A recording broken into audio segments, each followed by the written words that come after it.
Hey, everybody. Welcome to the HeartStream Musings podcast. I am super, super excited for this episode because I have a beautiful guest with me. Her name is Aishwarya Sophia, and I know her as Ash. She is one of my dearest, dearest, dearest sisters and best friend. And I'm so excited that she's on here today because I feel like she has so much wisdom to share with everybody. And I am just going to actually share a couple of background like tidbits of you for my audience. Mhm. And so Ashwarya is a light worker with many gifts. She is an Akashic reader, a psychic medium, an energy healer, amongst other things. She's focused on helping her clients uncover and face deep traumas to foster soul growth and healing. Ooh, so good. Thank you so much for coming on here, Ash. How are you?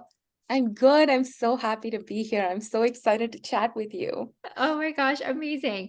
So fun fact, Ash and I met each other in business school. I don't know why I'm laughing. I'm laughing because people are like, yo, did you guys go to Harry Potter school? Like, I wish. they're like, wait, what? Ash is like psychic, energy healer, Akashic readers. Like, what is all these things? Did you learn that in your MBA program?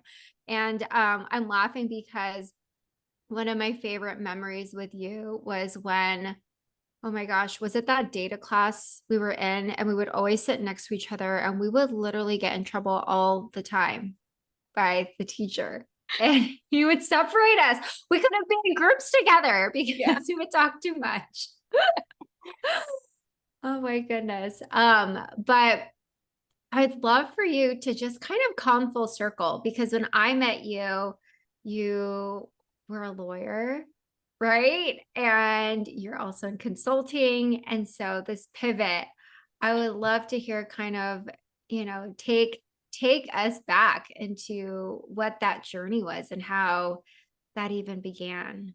Yeah, I want to start with my childhood. I'll keep it brief. So, Hmm. I've always been very psychic, and I grew up in my ancestral home that was about 100 years old. And I Wow. could see my ancestors and see my spirit guides and my spirit animals. And that used to freak me out so much because when I tried to speak to the adults about it, they would just dismiss me like, no, you're just like a very imaginative kid, you're imagining things. And because I think I didn't get that external validation, I thought, oh, maybe I am making this up. So I suppressed all of my gifts.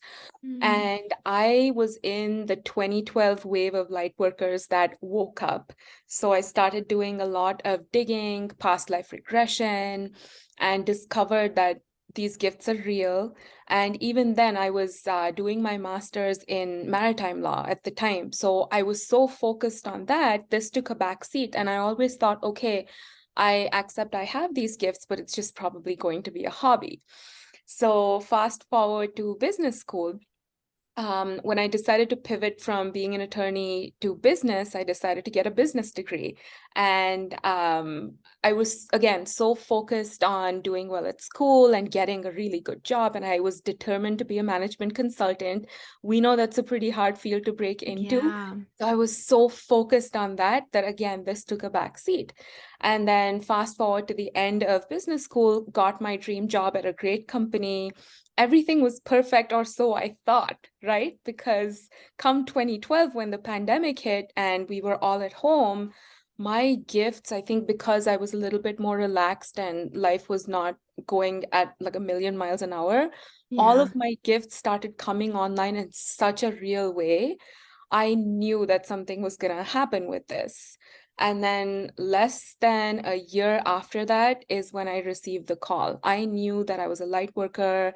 I had to serve the collective. That's why I'm here. Started remembering some extremely ancient past lives, like when I was Lyran and when I was in Atlantis and stuff like that. So that's where the journey really picked up pace for me. And fast forward to 2023, this year, I moved up to Mount Shasta, quit my corporate job, and founded Ash Alchemy. And now I'm doing this full time. I've never been happier or more fulfilled. So I know this is exactly where I'm supposed to be. Oh, I feel like you dropped so many little like seeds of like boom, boom, boom, boom. So for those that don't know what past life regression, what like light worker is, can you explain what is that? What does that entail? Yeah. So many of us, chances are most people listening to this podcast are light workers. And the way that you really determine if you are one is if you're called to, or if you think that you have a higher calling than what you're doing right now. So I'll use myself as an example. You were a good example of this too. So when we had our corporate jobs, we were damn good at it. And we had gotten to a point where we could do it in our sleep. We were making multiple six figures, like super happy, right? Mhm. At least on paper. But we always knew that we had a higher calling, serving the collective, helping people learn from the crazy experiences we've gone through. That's one way that you can really determine if you're a light worker, that you have a higher calling. You have everything in the material world, but you're not satisfied deep within. Um, Now, to touch on past lives, we've all had them. It's not a matter of religion or faith. It's just the way that our souls work. This is not our only life. We're souls having a human experience. And I'm a proponent of really looking into your past lives because I believe that it helps you uncover a lot of trauma.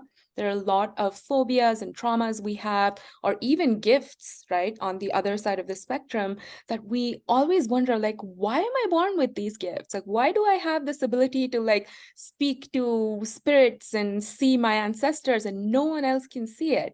And that's why digging into your past lives really helps. And you'll be surprised at all the beautiful things that you will come across.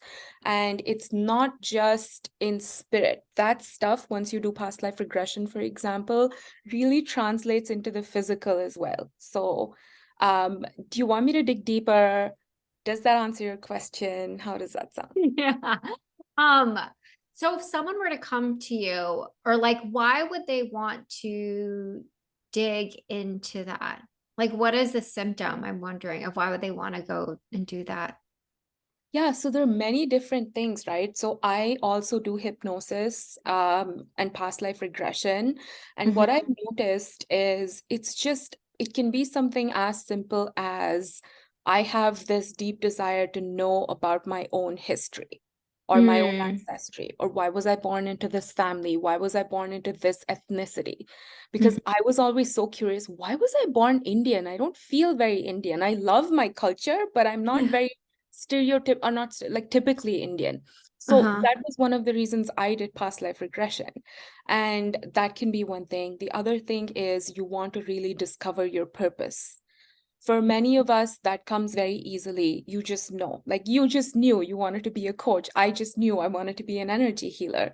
But for Mhm. others, it's buried a little bit deeper. And then doing a past life regression can help with that. It can help with emotional trauma, physical illnesses, Mm. anything. So the beauty with past life regression is it's a fix all. You can deal with any issue with that. You can even just say, I'm just curious about my past lives. Like, why am I so full of love and such a being of joy and light all the time? Your Mhm. past lives will have answers to that. So that's why I love it so much. It's just so beautiful and it can give you answers about literally anything. Oh wow. So then what's the difference between that and Akashic record readings that you do? And like explain what Akashic records is because some people are like, Yeah. what is that? Yeah. So Akashic Records, think of it as if you were to visualize it, it would be like an energetic net or web of information. Mhm. And I'm going to refer to Earth's Akashic Records. So there's the Galactic Akashic Records and Earth's Akashic Records. And we have our personal Akashic Records. So when you look at the Earth's Akashic Records, it's basically a record of all the incidents that have happened, that are happening, and that will happen. But because of the quantum nature of time, it happens on top of each other. So it's not linear, right? Everything is happening in the now moment. So the beauty of the Akashic Records is you can tap into that again and get answers to absolutely anything. So the difference between the two is your experience. So if I'm reading your Akashic Records, you get just that, a reading. You hear about it from me. But if I were to do a past life regression, you will experience that for yourself. Now, sometimes if the trauma is very deep, and say, for example, I had this one client who had a fear of deep waters, and she hadn't had any experience in this lifetime that would really point her to it.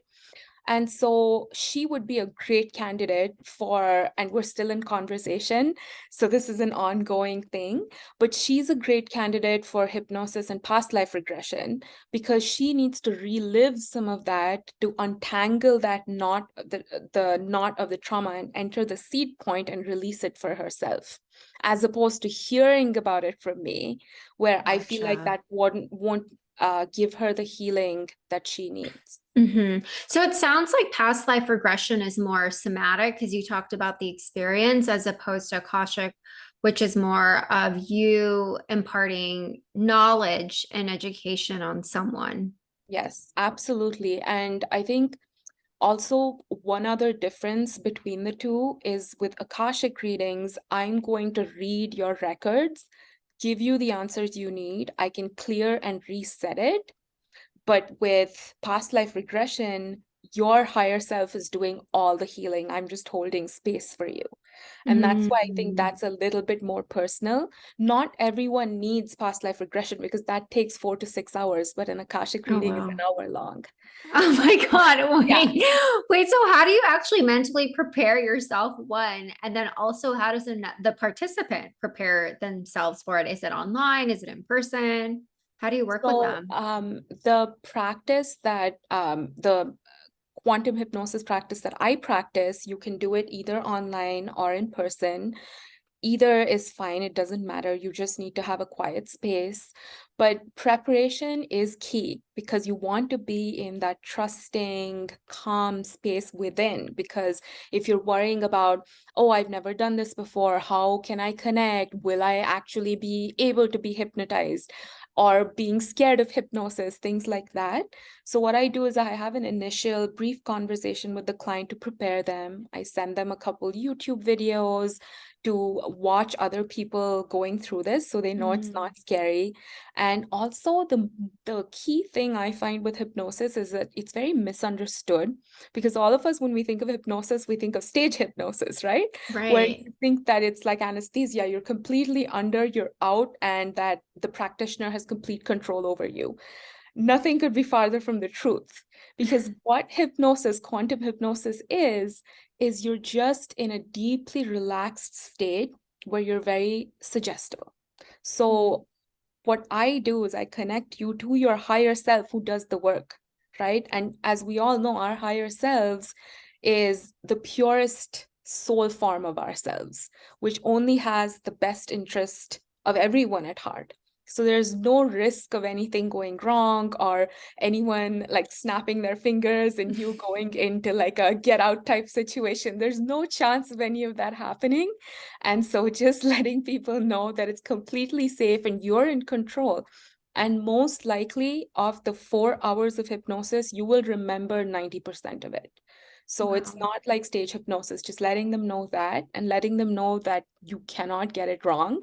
I think that's the best way to prep them. Uh-huh. Oh, I love that. And so you touched a little bit upon like your highest self is present. And so how do you stay in touch and connect to your higher self? And what does that uniquely mean to you? Like, who is she?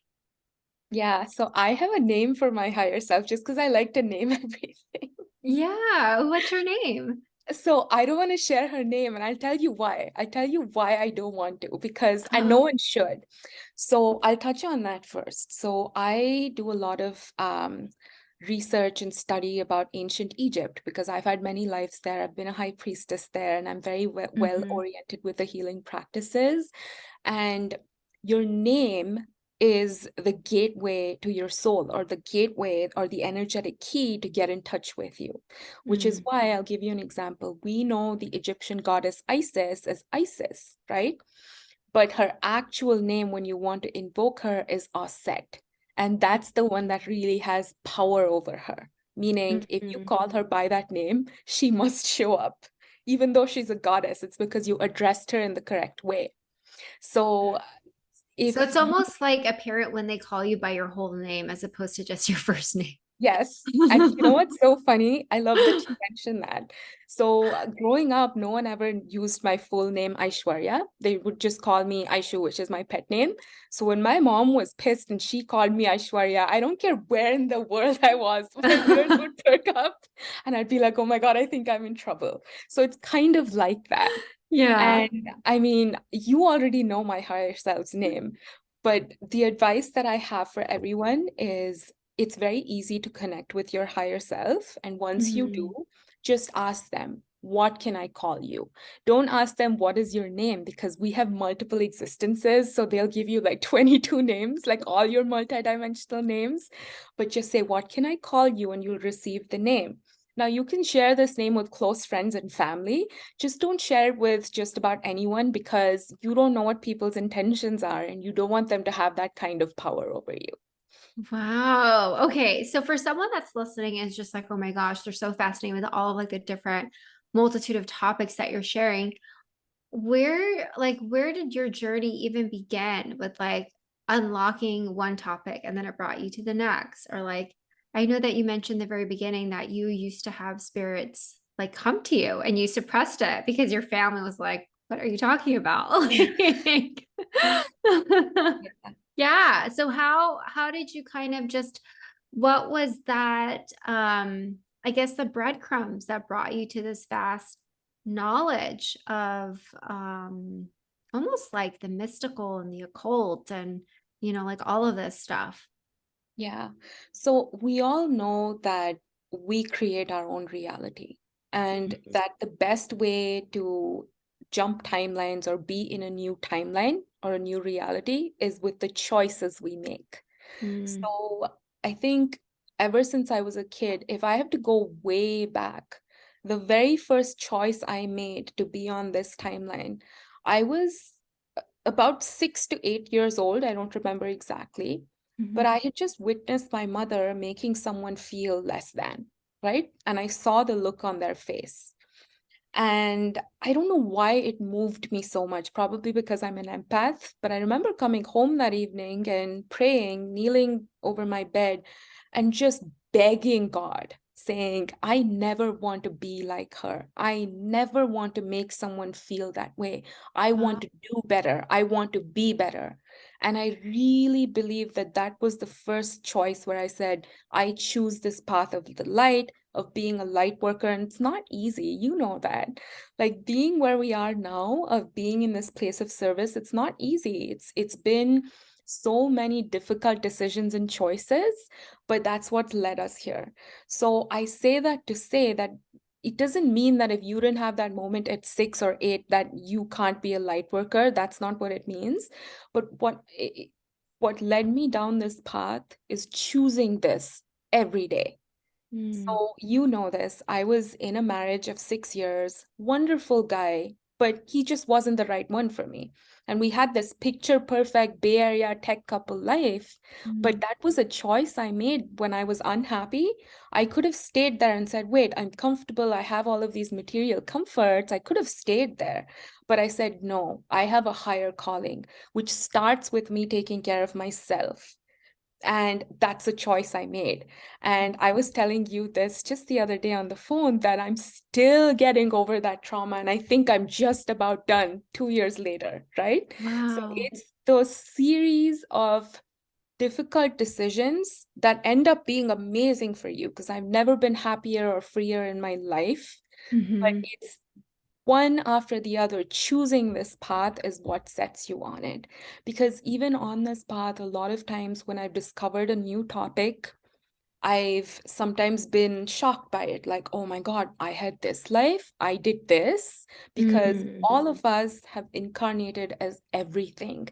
So, as many lifetimes of light that we've all had, we've also had dark lifetimes.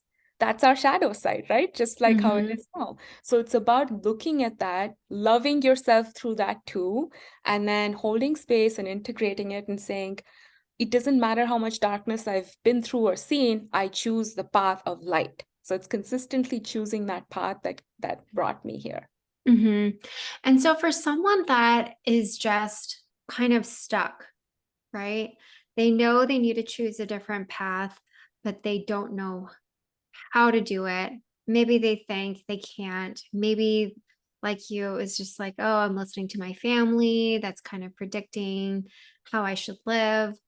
What kind of advice do you have for them? And how have you yourself moved through it to have the courage to, make decisions like ending your relationship and, just being on your own?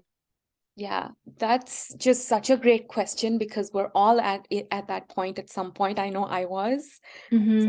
one thing to remember, actually the only thing to remember, is that all the answers you seek are within. You never need a guru, you never need a guide, you never need a mentor to give you direction on how to run your life. Yes, we need their help to guide us in the right direction, but the decision is always yours. Sovereignty is such a beautiful gift we have here on earth. So just remember that no matter how confused you may feel, no matter how down and out you may feel, the right answer is within. And you're the only one who can give you that answer. No one Hmm. else can. Trust me, I've done so much digging. I channel so many different deities and entities and councils of light. They all say the same thing. And I've discovered this too from my own meditation practice. You are the only one that can give you those answers. So if you're feeling stuck, what I suggest is start with a very simple meditation practice. And I know there's a lot of talk about many different kinds of meditation, but I don't really like subscribe to any of those. I just Hmm. think quiet space, follow your breath, let all the thoughts slip away. That's meditation. So just start with 5 minutes a day. And it starts with some of your fears coming up. Oh, I'm not good enough. Oh, I shouldn't be here. I don't deserve this. Once you just get rid of that lower vibrational energy, which happens very naturally, there's nothing to do. You just need to sit with it. The Hmm. answers will start coming. Oh, I love this. And so, what did that look like for you when you decided to leave your corporate job? Because I know how difficult that was. Yeah. Yeah, it really Yeah. was difficult because so when I decided to quit my corporate job, that was hard for me because my dad, who's also an entrepreneur, had built this massive empire and we lost everything. Hmm. So he's okay now, thankfully, but this was when I was a kid. So my mother had that fear, right? So when I shared that with her and the rest of my family saying, I want to quit my job, which is which seemed so secure, right? They were like, you must be completely crazy. All kinds of discouragement, all kinds of dismissals, like all kinds. And they were all kind of wrapped up in this in care and love. Oh, I care about you. You're making the biggest mistake of your life. But deep down, I knew they don't know what they're talking about. This is the right move for me. Mm. So it's that's why it was so hard and it took me a while to do it. It took me almost 2 years to actually take the decision of, okay, I'm doing this. Hmm. So what I did was I heard them out. I considered their opinions because they're all smart people and I considered it. And then it didn't make sense to me, so I discarded it, did my meditations and kept getting that internal reassurance that this is the path for you. Take the leap. We'll make the rest work. And by we, I mean the universe. So that's just how it was for me. And I'm sure so many of us go through this in some capacity or another, right? Where we're just other people project their insecurities onto us. And once we see it, we're like, oh, my mom's saying this because she's scared I lose everything like my dad did, but I'm not my dad. And you helped me with this in one of our EFT sessions, remember? I do. Yeah. So that I do. constantly, yeah, just sticking to that decision, doing the work that you need, getting the help you need, and then Mhm. just going for it. Yeah, it's so interesting that you bring that up of just like when you start to realize that other people are projecting things onto you. Once you have that realization and it just clicks for you, then for me, like one, I just don't take it personally anymore. And then two, I'm able to detach Mhm. and not let my actions be contingent upon how other people are thinking about me because it just doesn't matter anymore. Yeah. And you taught me that. Oh. Yeah. No, I remember many of our conversations. I'd be like, how do you do it? And you'd be like, just don't take it personally. You've always taught me that. So yeah, you walk the talk. Oh my God, that's like many years in training. And so when did you quit? It was like literally a couple months ago, right? Yeah. So I quit mid-May. Mhm. And then I moved up here, and my guides told me, you've been through enough for the past 3 years. So take a couple Yeah. months off. So I just took that time to unwind and just do nothing. And then I Mm. started, or I should say restarted, because I already had a couple clients from Ash Alchemy and I was already working on that on the side. But I restarted that this month. So I'm in the process of like designing my website and my logo and all the fun things. Wow. And so what does it look like now to help keep you on that path of being a light worker? Like, what does your daily devotional practice look like? And I'm very curious too. And so are other people. Like, why Shasta? What was it about it, the energies, and why did you choose to anchor and root there? Isn't Yeah, that the root chakra? it is. Oh my It God, is. that's so funny that I was like, it just came. Yeah. Mount Shasta is the root chakra of the earth, Uh-huh. and Mount Kailash which is in the Himalayas. That is, it's near the Himalayas. It's not in the Himalayas. I don't want, I want to get that straight. But that's the crown chakra. And you know Oh, this, but for most of our listeners, I am very deeply connected to Shiva and Durga Ma. And Mount Kailash is where they live, and that's the crown chakra of the earth. And that's very deeply connected with Mount Shasta. So from my lineage and so I was raised Hindu Brahmin. So I did a lot of chanting and a lot of prayers and homas and you name it, just a lot of beautiful, beautiful things. So because of that, because of my lineage, which is tied so closely with Shiva, I'm very connected to them. And one of the reasons I was told that I had to come here is to connect or strengthen the connection between Kailash and Mount Shasta. And I'm wow. also a grid worker.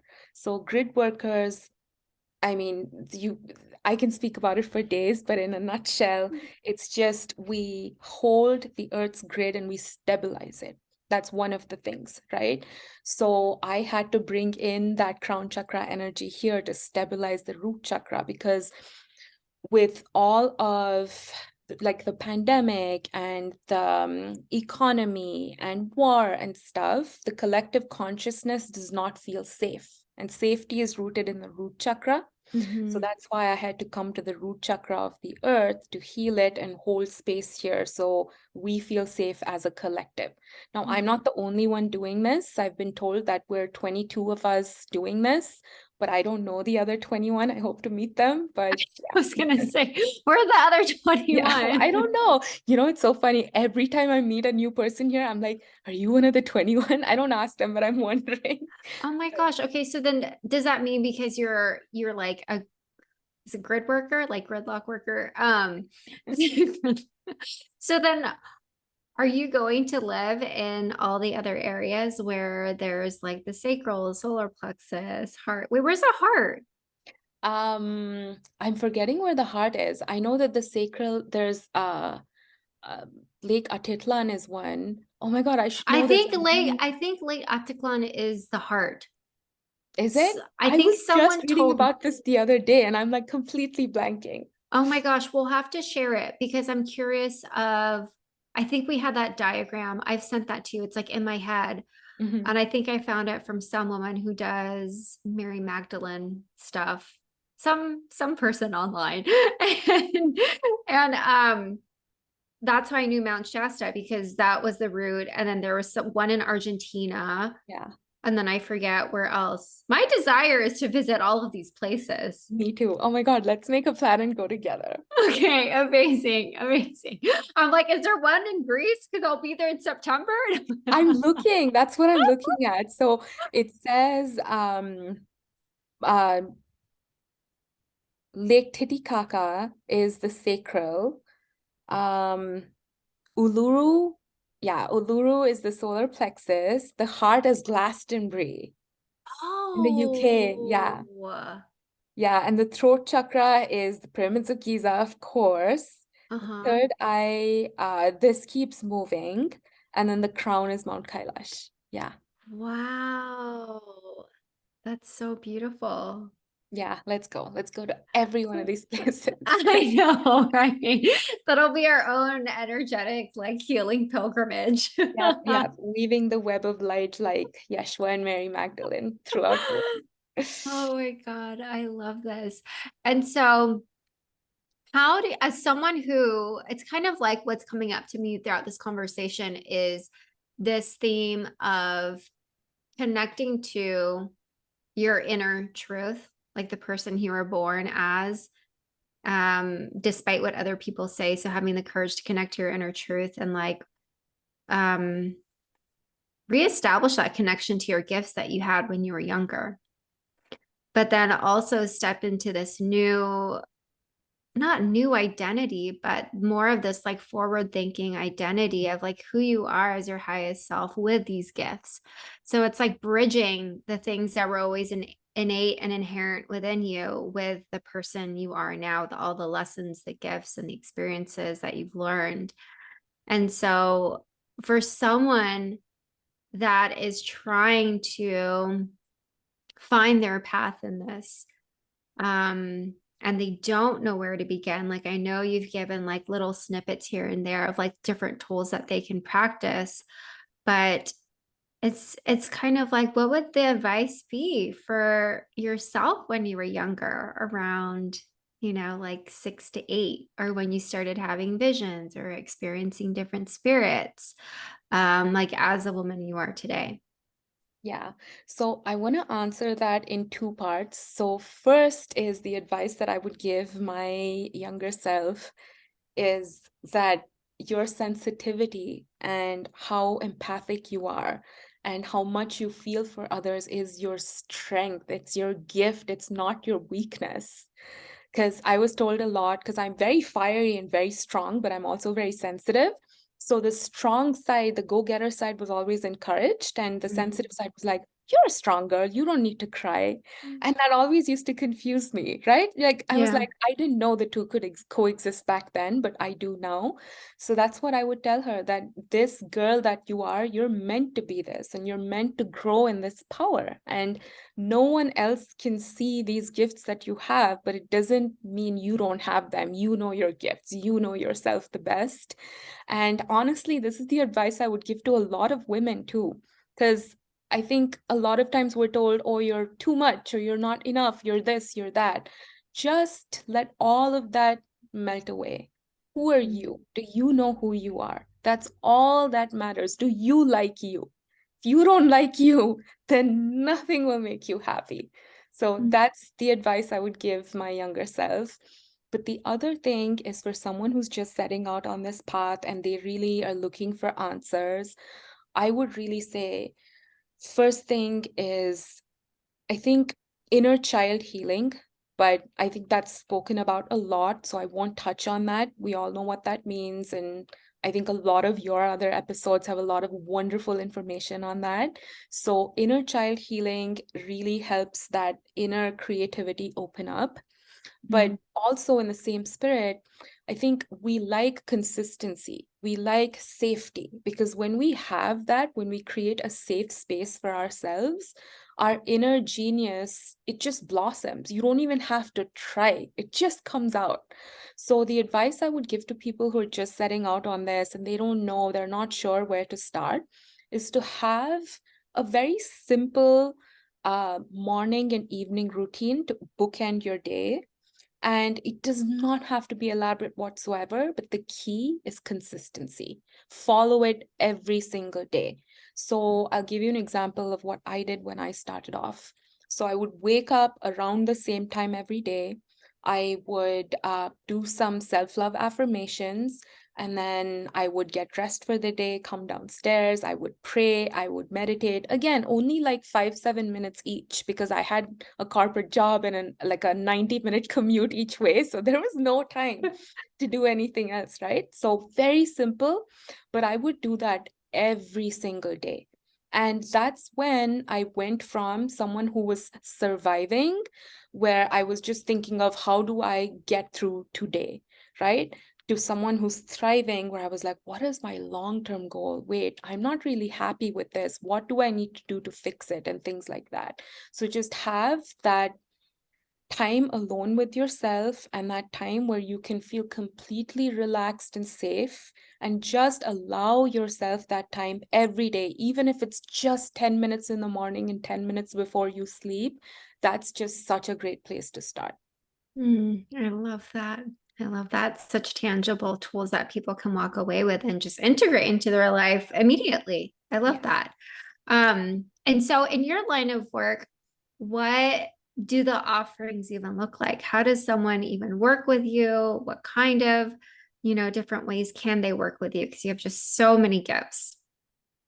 So I think with me, from what I've seen, is only people who really resonate with me and Mm, really want to know the truth, and they're serious about their soul growth and evolution, are the ones that come around. Because I think if you tell me you have a problem, I have like 100 different ways I can solve it, but I work with you on how to solve it. So, for example, mm, if someone comes to me and they say, I'm feeling a bit lost and unfulfilled, I have everything that I need in the material world, but I'm just not happy and I cannot put my finger on it. I'm happily married, great job, I have a home, I have 2 kids, I have the best car, but I just don't feel good inside. So mm, that's when I'll start digging, and then I'll figure out and say, okay, either I can give you an Akashic reading to reveal your life purpose and set you on that path, or I can connect with your guides and angels and let them know, or let them let you know, or let them speak to you about Uh-huh. how you can embark on this journey. And all of us have our blind spots, right? So there may be something you're not seeing. Or if it's much deeper, right? Where I've had cases where people they're like, I'm so afraid of this, but I just don't know why. That's when I'd say, okay, you need a deeper healing. So let's do past life regression. So it's things like that. But Mm, essentially, how you will know you want to work with me is if you look at me and you think, wow, she can help me. And only mhm. you will know that. And then once you come to me, I will sit down with you, connect with your spirit team, and then decide with them what the best course of action is for you. I can attest to you speaking to your guides and your spirit guides because Ash speaks to my spirit guides all the time and my grandma. One of my spirits, like my spirit guides, is Lomaine. He's so funny. He's so cute and funny. Oh my God. Oh my God. And so I'm so curious because this is like a very like spiritual type of part of you where a lot of your gifts are activated. And so what was it like kind of straddling two different worlds of being in, the suit of a lawyer and management consulting? Like, girl, we know how hard it is. Like, I know those case studies. You know what? I didn't even think I told you this, but I interviewed for a consulting gig when I was living in New York.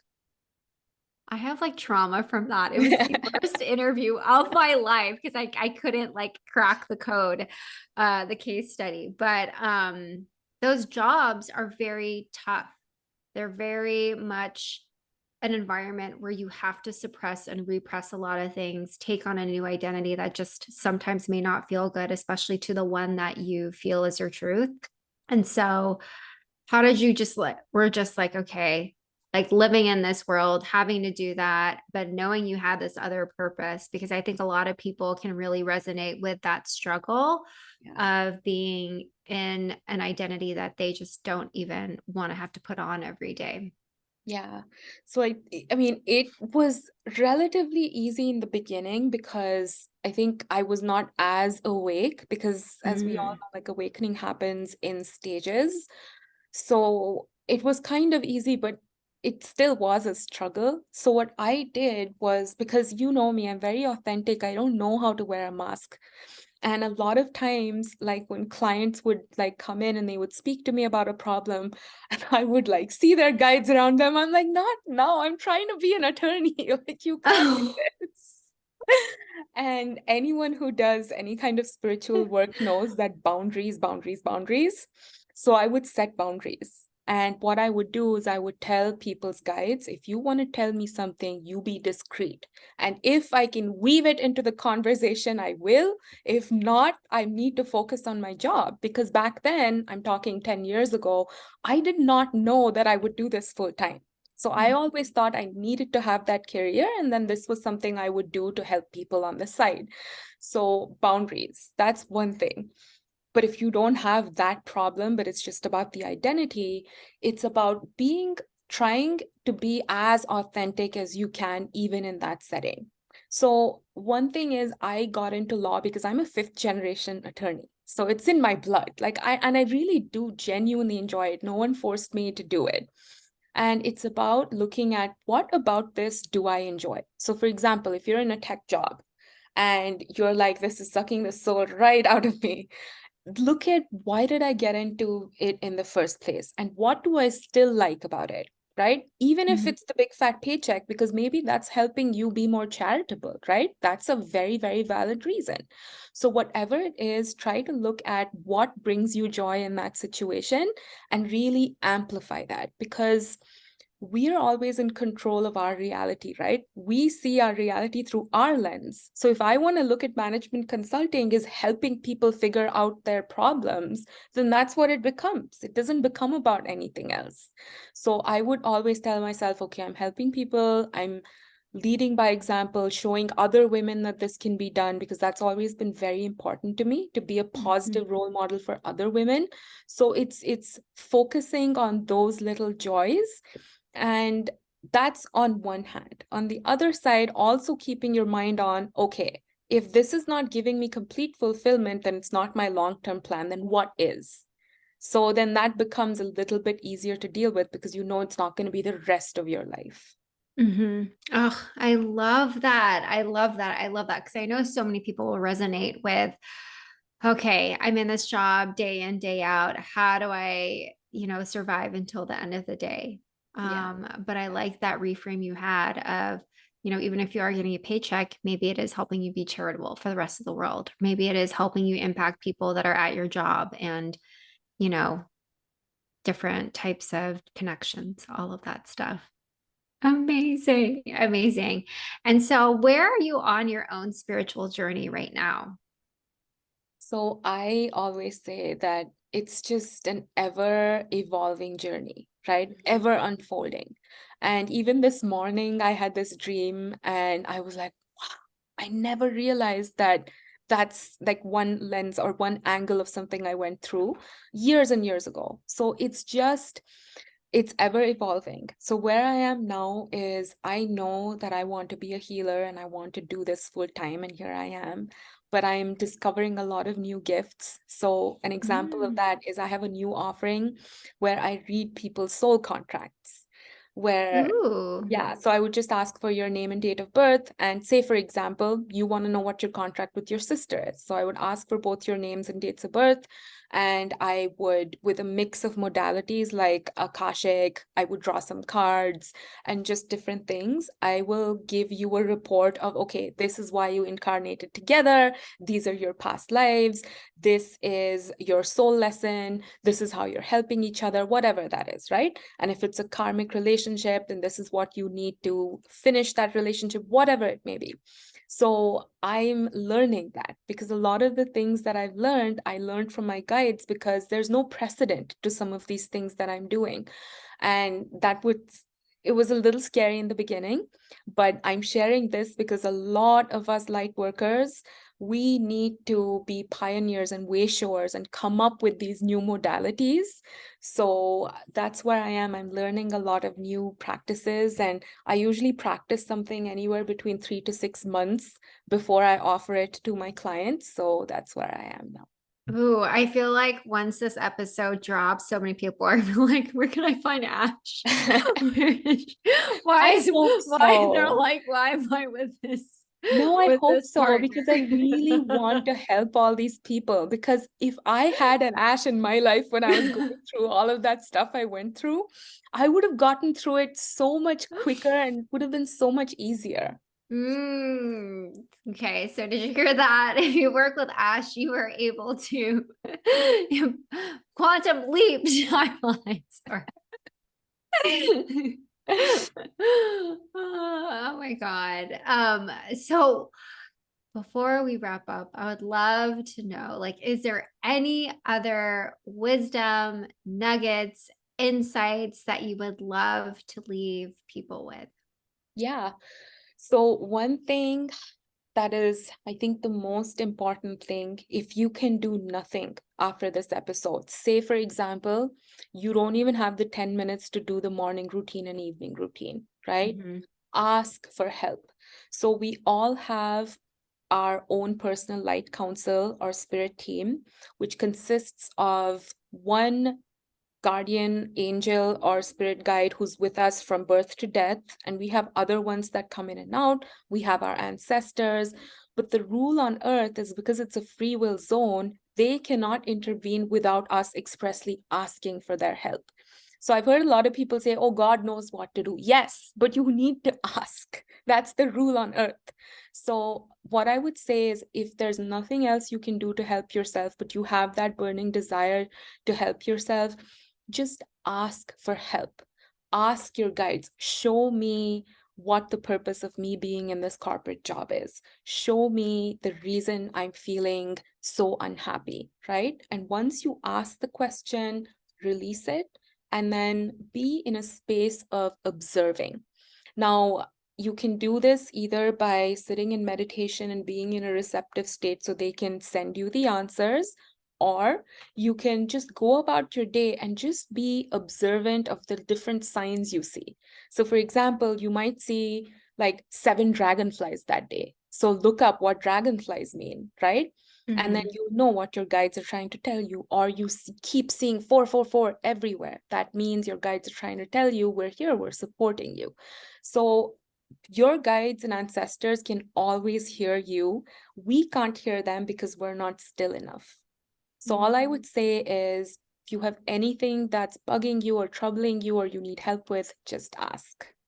Oh, I love that. Such beautiful wisdom. Thank you so much for being on the HeartStream Musings podcast. And how can people get in touch with you? How can they find you? Obviously, we'll share it in the show notes, but would love for you to share it live.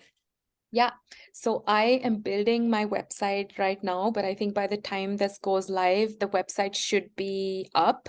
So my website is ashalchemy, all one word, .com.